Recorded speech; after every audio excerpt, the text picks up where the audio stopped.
뜨겁게 타오르는 태양, 반짝이는 별, 우리가 살고 있는 지구와 그 주변을 돌고 있는 달까지 이 천체들이 머물고 있는 우주는 과연 어떤 곳일까요? 우주의 비밀을 알기 위해 우리는 우주가 태어난 순간을 추적합니다. 지금으로부터 약 138억 년 전 점 하나가 폭발합니다. 이 점은 에너지가 아주 크고 매우 뜨거운 상태였습니다. 그래서 폭발하는 순간 엄청난 양의 에너지가 쏟아져 나왔습니다. 동시에 팽창하기 시작하며 시간과 공간이 만들어졌죠. 바로 우주가 탄생하는 순간입니다. 이후 우주에는 물질을 이루는 기본 입자들이 만들어졌습니다. 수억 년이 지나 최초의 별이 탄생했고 약 92억 년 뒤에는 우리가 살고 있는 태양계가 형성됐습니다. 우주는 지금도 끊임없이 팽창하고 있습니다. 이것이 바로 그 유명한 빅뱅 이론입니다. 우주 기원을 설명하는 여러 이론 중 가장 유력하다고 인정받는 가설이죠. 빅뱅 이론에 따르면 대폭발로 다양한 원소와 물질들이 만들어지면서 우주는 점점 복잡해지기 시작했습니다. 우주의 물질들이 여러 원인에 의해 서로 충돌하거나 결합했고 그 결과 다양한 천체가 만들어졌거든요. 태양계에서 가장 먼저 존재하기 시작한 건 태양입니다. 태양은 스스로 빛을 내는 별이에요. 움직이지 않고 항상 같은 곳에 머물러 있습니다. 우리말로 붙박이 별이라는 별명도 갖고 있어요.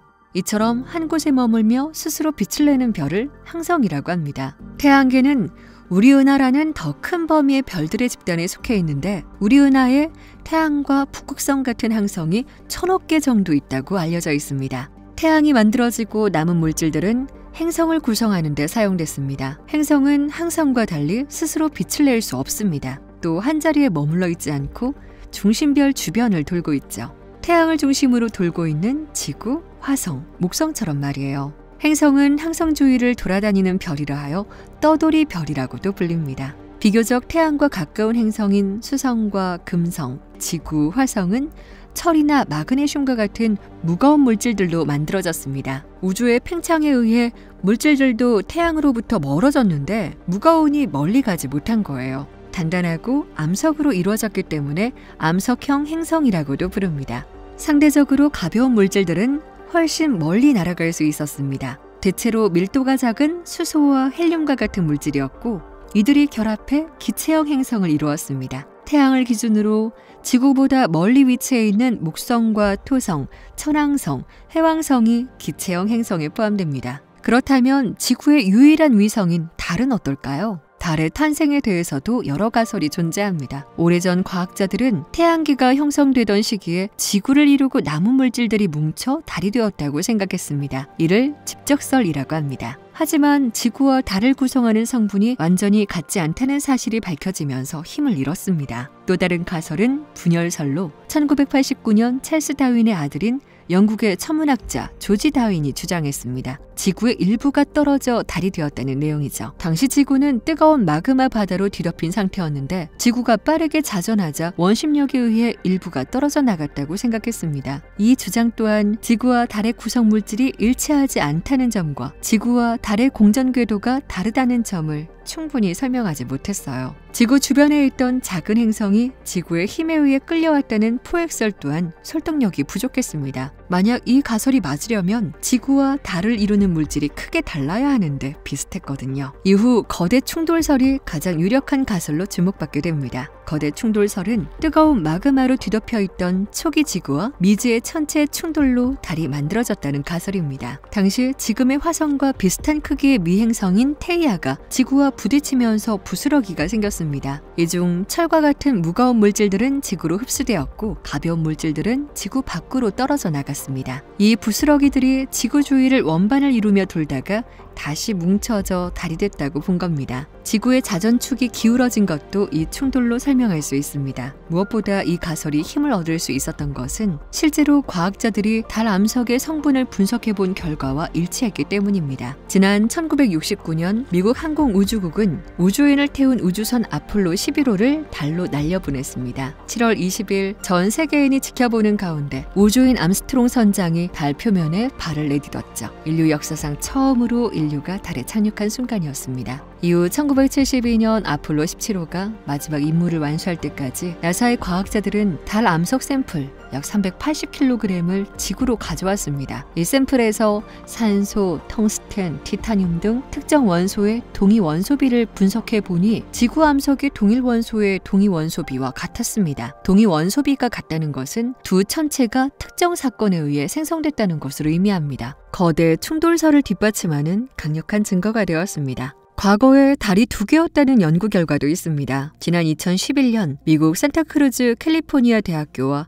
스위스 베른 대학교 공동 연구팀은 테이아와의 충돌로 달이 2개 생겼다가 어느 날 합쳐져 지금의 달이 되었다는 연구 결과를 발표했습니다. 연구진은 컴퓨터 시뮬레이션을 통해 대충돌로 달이 생겼을 때의 상황을 재현해 보았습니다. 그 결과 테이아가 지구와 충돌하며 떨어져 나간 물질로 인해 오늘날 달의 3분의 1 크기인 또 다른 달이 존재했을 거라는 가능성을 제시했습니다. 이 달은 수천만 년 동안 지구와 달의 중력 이끌림이 균형을 이루는 라그랑 주점에 안정적으로 머물렀습니다. 그러다 지구의 궤도가 변하면서 두 번째 달의 궤도도 바뀌었고 이로 인해 오늘날의 달과 충돌하게 되었습니다. 연구진은 커다란 치즈 덩어리에 작은 치즈 덩어리가 충돌해 한 덩어리가 되듯 두 개의 달도 충돌해 하나로 결합되었다고 설명했습니다. 이처럼 거대 충돌설이 정설로 받아들여지고 있지만 여전히 가설에 불과합니다. 거대 충돌설을 뒷받침하는 연구도 이를 반박하는 증거도 계속해서 이어지고 있죠. 과학자들은 달을 이해하기 위해 끊임없이 달을 주목하고 있습니다. 사실 달은 오래전부터 인간에게 호기심을 자극하는 천체였습니다. 무엇보다 우리의 눈에 보이는 달의 모양이 매일 달라진다는 겁니다. 어느 날은 완전히 동그란 모양이었는데 며칠 뒤엔 눈썹처럼 보이죠. 달의 존재를 정확히 몰랐던 과거 사람들에겐 더욱 그랬습니다. 달의 모양이 매일 달리 보이는 것은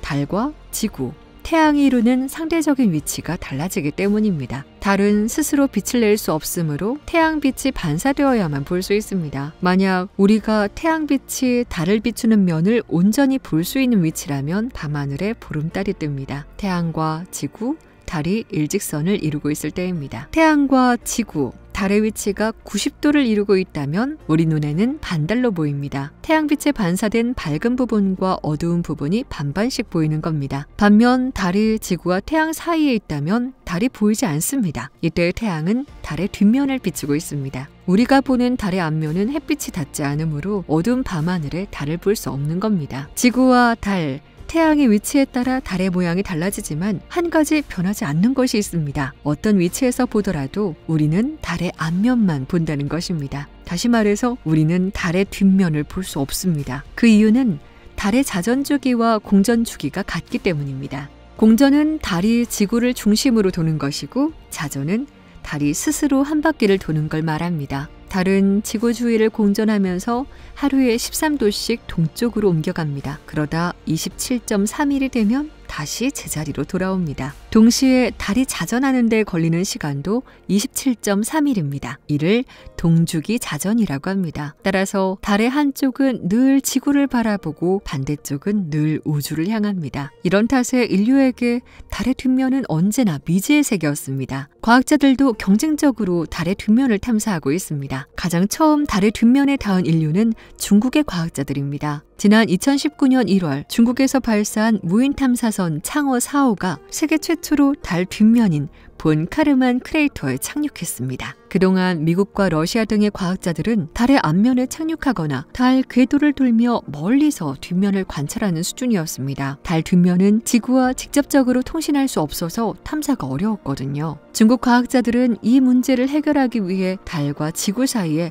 통신 중계 위성을 띄웠습니다. 덕분에 창어 4호에 실려있는 탐사선 옥토끼 2호가 달 뒷면을 직접 탐사했고 달 아래 지층 구조와 멘틀의 성분을 분석한 결과를 지구에 있는 과학자들에게 보낼 수 있었습니다. 달에 대한 또 다른 신기한 사실은 달이 매년 3.8cm씩 지구에서 멀어지고 있다는 겁니다. 달에는 아폴로 11호를 비롯해 여러 탐사선이 설치한 레이저 반사 장치들이 있습니다. 지구에서 이 장치에 레이저를 쏘아 돌아오는 시간을 계산했는데 그 시간이 조금씩 늘고 있다는 사실을 통해 알 수 있었죠. 과학자들은 그 원인이 바다의 썰물과 밀물 때문이라고 보고 있습니다. 밀물과 썰물이 해저면에 마찰을 일으켜 지구의 자전을 느리게 만들고 이 영향으로 인해 지구 주변을 돌고 있는 달이 조금씩 멀어지는 겁니다. 밀물과 썰물이 나타나는 이유는 달이 지구를 끌어당기고 있기 때문인데 반대로 밀물과 썰물이 달에 영향을 준다니 매우 흥미롭습니다. 그렇다면 우리나라는 달을 탐사하기 위해 어떤 노력을 하고 있을까요? 앞으로 달 탐사는 어떤 방식으로 발전하게 될까요? 아폴로 프로젝트 이후 주춤했던 유인달 탐사가 다시금 주목받는 이유는 무엇인지